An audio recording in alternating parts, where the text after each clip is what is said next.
Bienvenidos a Parsimonia, un proyecto de la Escuela Profesional de Lengua y Literatura de la Universidad Nacional Emilio Valdizán. Este es un espacio dedicado a promover y explorar textos literarios. Hoy nos reúne El Círculo, de Óscar Cerruto, el cual es un cuento que forma parte del libro Cerco de Penumbras, publicado en 1958. Óscar Cerruto nos envuelve en un mundo entre la realidad y la imaginación, donde la muerte y el misterio envuelven al lector en una historia de amor un poco peculiar. Lo real y lo fantástico son por lo general temas totalmente opuestos, pero en este cuento podemos apreciar que se entrelazan con el amor inconcluso y tormentoso, para así dar lugar a una historia sombría y misteriosa.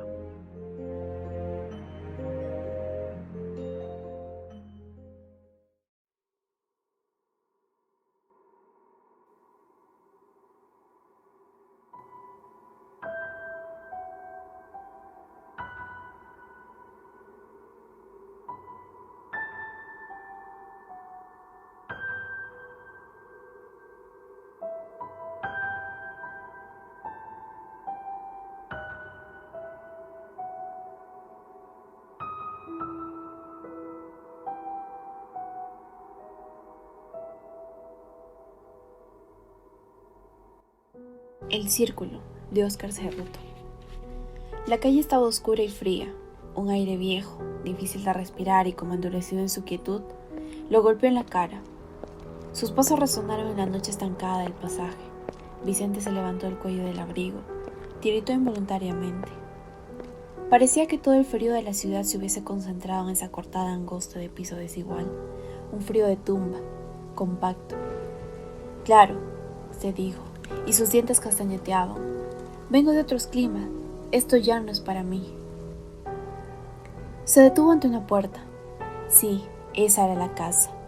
Miró la ventana antes de llamar, la única ventana por la que se filtraban débiles hilos de luz.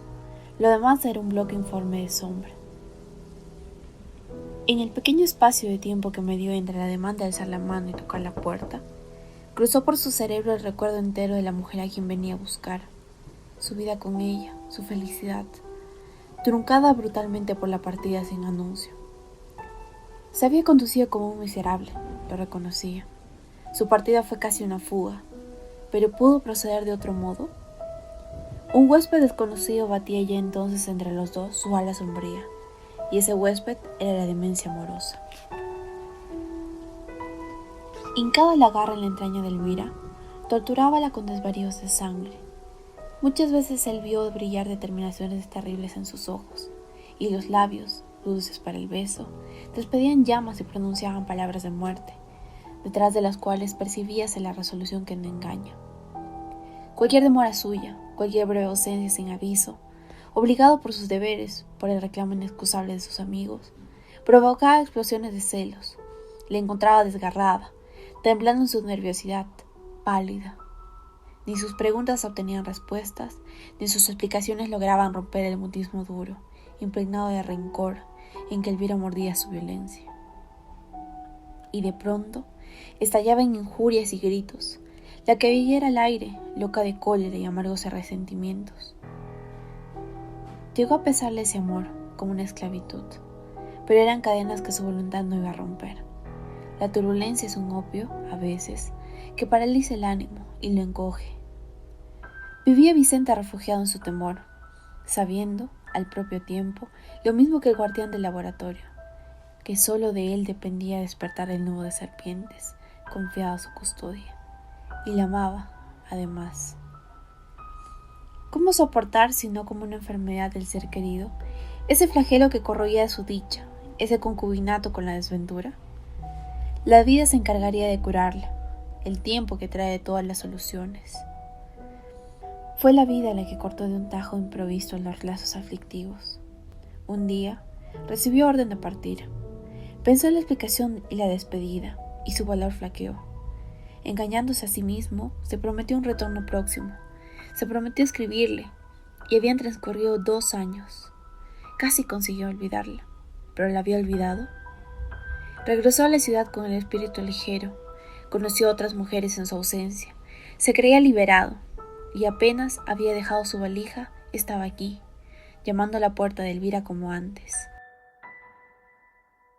La puerta se abrió sin ruido, empujada por una mano cautelosa y una voz, la voz de Elvira. Preguntó: ¿Eres tú, Vicente? Elvira, susurró él, apenas ahogada del habla por la emoción y la sorpresa. ¿Cómo sabías que era yo? ¿Pudiste verme acaso en la oscuridad, a través de las cortinas? Te esperaba. Lo trajo hacia adentro y cerró. Es que no puede ser. Tuve el tiempo escaso para dejar mi equipaje y venir volando hasta acá. ¿Cómo podías saberlo? No lo sabía nadie. Ella callaba, grave, parsimoniosa. Estaba pálida, más pálida que nunca, pensó Vicente. Lumbres de fiebre encendían sus ojos arrasados por el desconsuelo, como él había imaginado, con lacerante lástima, cada vez que pensaba en ella. La soledad te enseña tantas cosas, dijo. Siéntate. Ella se había sentado, con el abrigo puesto. Hace tanto frío aquí como afuera.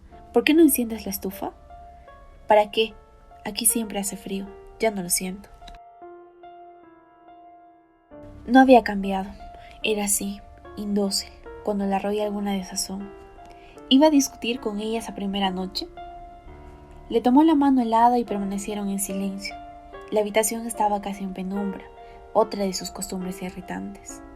Pero en fin, no le había hecho una escena. Él esperaba una crisis, recriminaciones, lágrimas. Nada de eso hubo. Sin embargo, no estaba tranquilo. La tormenta podía estar incubándose.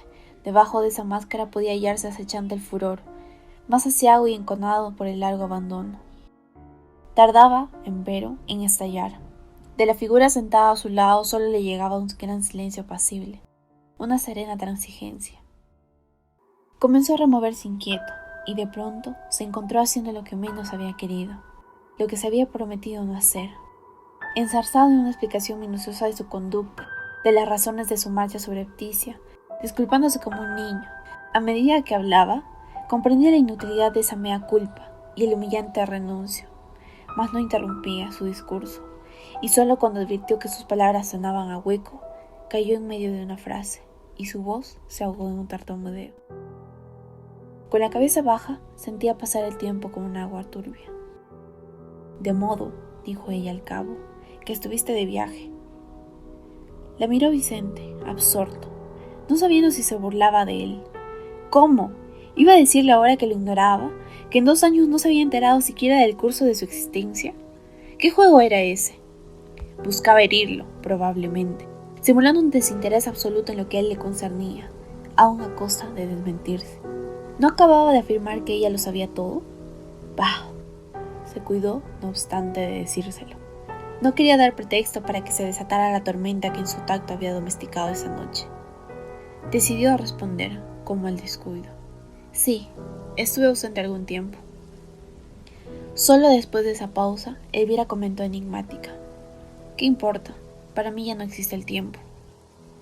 Precisamente, dijo él, extrayendo de su bolsillo un menudo reloj, con incrustaciones de brillantes. Te he traído esto. Nos recuerda que el tiempo es una realidad. Consideró a Elvira la joya unos instantes, sin ajustar el broche. Puso el reloj en su muñeca. Muy bonito, elogió. No sé si podré usarlo. ¿Por qué no? Déjalo ahí, en la mesita. Parece enferma, pensó Vicente, mientras depositaba el reloj sobre el estuche abierto. Estaba en efecto delgada y exangüe. Pero no se atrevió a interrogarla. Estalló un trueno, lejos en las profundidades de la noche. La lluvia gemía en los vidrios de la ventana. Un viento desazogueado arrastraba su caudal de rencor por las calles, sobre los techos. Bésame, le pidió ella. La besó largamente, estrechándole en sus brazos. El viejo amor renacía en un nuevo imperio, y era como tocar la raíz del recuerdo, como recuperar el racimo de días ya caídos. Refugiada en su abrazo, parecía la hija del metálico invierno, un trozo desprendido de la noche. Tienes que irte, Vicente. Se puso de pie. Volveré mañana. Sí. Vendré temprano. No nos separaremos más, te prometo. No prometas nada. Estoy segura. El pacto está sellado. Vete. La lluvia azotaba la calle con salvajes ramalazos de furia. Maldito tiempo, rezongó Vicente, calado antes de haber dado 10 pasos. a ver si ahora no encuentro un taxi. Somos prisioneros del círculo.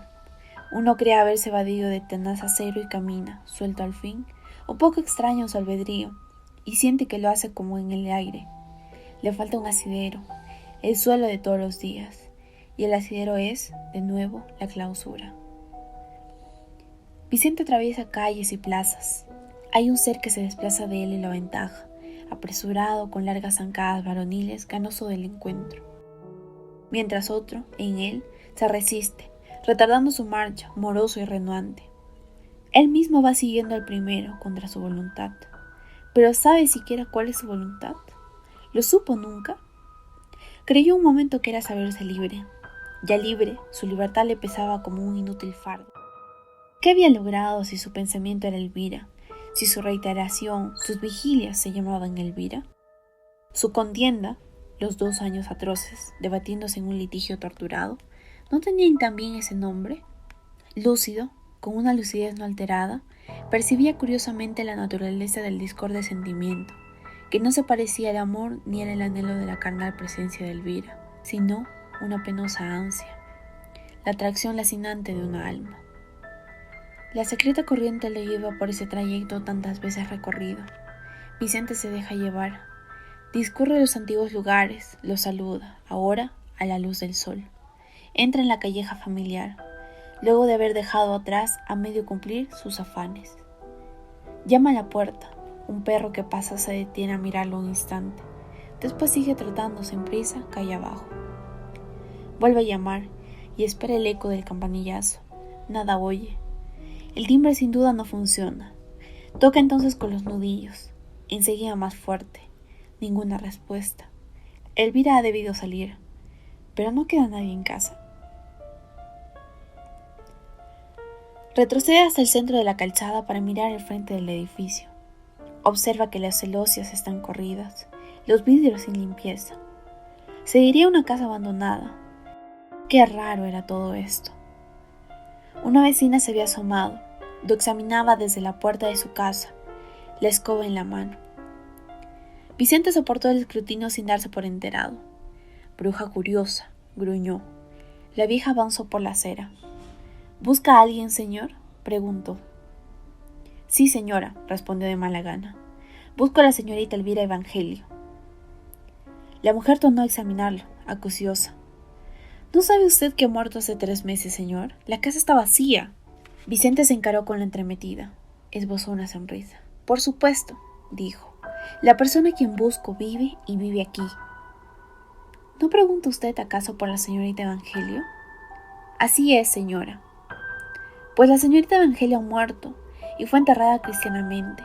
La casa ha sido cerrada por el juez, ya que la difunta no parecía tener parientes. ¿Estaría en sus cabales esa anciana? Vicente la midió con desconfianza. En cualquier caso, era una chiflada inofensiva. Seguiría probando. Soy el novio de Elvira, señora. Estuve ausente y he vuelto ayer para casarme con ella. La visité anoche, conversamos un buen rato. ¿Cómo puede decir que ha muerto? La mujer lo contemplaba ahora con espanto, dando pequeños grititos de desconcierto. Llamó en auxilio a un señor de aspecto fúnebre, con trazas de funcionario jubilado, que había salido a regar sus plantas en la casa de enfrente, y a quien Vicente recordaba haber visto en la misma faena alguna vez. El hombre se acercó sin dar muestras de apresuramiento. ¿Oye usted lo que dice este señor, don Cesario? Que anoche estuvo en esta casa, con la señorita Elvira, visitándola, hablando con ella. Los ojos del jubilado se clavaron hoscos en Vicente, unos segundos. No lo encontró digno de dirigirle siquiera la palabra. Dio a comprender, con su actitud, que juzgaba con severidad a los jóvenes inclinados a la bebida, y volviéndose la espalda, se retiró farfullando entre dientes. Vicente decidió marcharse. O toda esa gente estaba loca, o padecía una confusión grotesca. Par de zopencos. Después de todo, tenía un viso cómico el asunto. Se reiría Elvira al saberlo. Por la noche la casa estaba oscura. Llamó en vano. Sus golpes resonaban profundamente en la calma nocturna. Sus propios golpes lo pusieron nervioso. Comenzó a transpirar. Advirtió que tenía la frente humedecida. Un tanto alarmado ya, corriendo sin reparo por las calles silenciosas hasta encontrar un vehículo, acudió a interrogar a algunos amigos. Todos le confirmaron que Elvira había muerto. No se aventuró a referirle su extraña experiencia, temía que lo tomaran a risa. Peor aún, temía que le creyeran. Hay una zona de la conciencia que se toca con el sueño, o con mundos parecidos al sueño. Creía estar pisando esa zona, esa linda en la que los vapores azules del alcohol nos aproximan, y con la misma dificultad del ebrio o del delirante, su espíritu luchaba por discernir la realidad. Cuando el juez, accediendo a su demanda, abrió la casa de la muerta, Vicente descubrió, sobre la mesita de la sala, el pequeño reloj con incrustaciones brillantes en el estuche abierto.